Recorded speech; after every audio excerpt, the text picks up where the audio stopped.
St. George, normally remembered on the 23rd of April, but remembered on the 28th of April when Easter is late.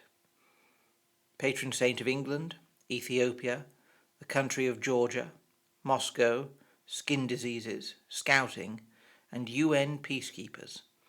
This splendidly named individual is an early saint recognized in most Christian denominations across the world. Most famously, St. George is associated with the story of his slaying a dragon. A city in modern-day Libya has a fearsome dragon living in the swampland adjacent to its environs, poisoning the land with its breath. To stop it roaming from its swamp, people begin leaving sheep for it to eat near its lair.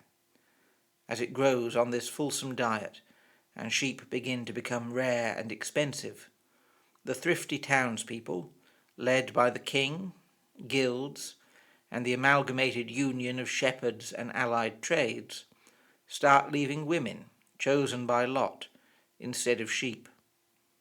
St. George, a travelling knight, hears of this and travels to the city. The king's daughter has been chosen that day and is already staked out. St. George rides to the rescue, skewering the dragon with his lance. Dragging the dying dragon back to the main city square, with the princess now safe, St. George bade them give his reward to the poor, and asks if the people will accept the good news of the Gospels. They all agree, with 15,000 baptized that day, whereupon St. George slew his infamous dragon, and 4 ox carts were needed to remove the carcass. This most famous part of his legend, however, is not a part of the oldest stories of St. George. The oldest part of his story is normally appended to the end of these better-known tales.